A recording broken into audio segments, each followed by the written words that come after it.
One nation one election one leader Narendra Modi असा नारा राज्याचे माजी मुख्यमंत्री तथा भाजपचे खासदार अशोक चव्हाण यांनी दिला आहे। भाजपच्या केंद्रीय कार्यालयाच्या उद्घाटन सोहळा आणि कार्यकर्ता मेळावा प्रसंगी त्यांनी हा नारा दिला। नरेंद्र मोदीच आमचे नेते असल्याचे देखील चव्हाण यावेळी म्हणाले।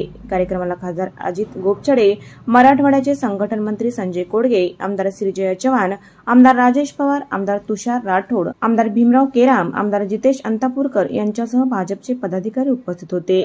मी काँग्रेसमध्ये असताना 2017च्या महापालिकेच्या निवडणुकीत 73 जागा निवडून आणल्या होत्या। त्यावेळी नांदेड नंबर 1 वर होतं। आता भाजपची सत्ता येणार असा विश्वास माजी मुख्यमंत्री अशोक चव्हाण यांनी यावेळी व्यक्त केला। कार्यक्रमाला भाजप कार्यकर्ते मोठ्या संख्येने उपस्थित होते। आपल्या सर्वांना हे माहितच आहे की निवडणुका आता जवळपास महानगरपालिकेचं आरक्षण जर सोडलं तर सर्वच आरक्षण जाहीर झाली। नगरपालिकेची झाली, जिल्हा परिषदची झाली, सभापती झाले, पंचायत समिती सभापती आरक्षण डिक्लेअर झाले, नगरपालिकेचे आपले अध्यक्षाचं आरक्षण जाहीर झालं, जिल्हा परिषदचं झालं।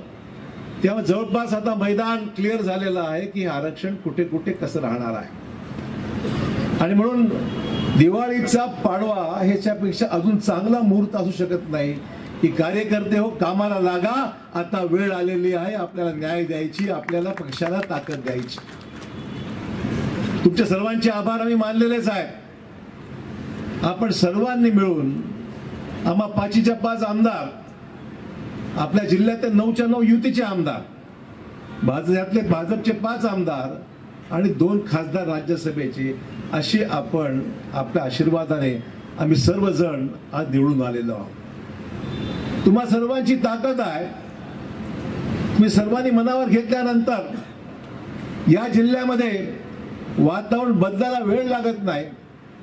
मागच्या निवडणुकीमध्ये या महानगरपालिकेमध्ये मी काँग्रेसमध्ये जरी असलो ते मला सांगायला हरकत, महाराष्ट्रामध्ये संपूर्ण मोठं यश कुठे मिळालं असेल तर नांदेड जिल्ह्यामध्ये मिळालं। आणि जवळपास 71 ते 72 आमदार आपले नगरसेवक नांदेड महानगरपालिकेमध्ये आम्ही निवडून आणले होते।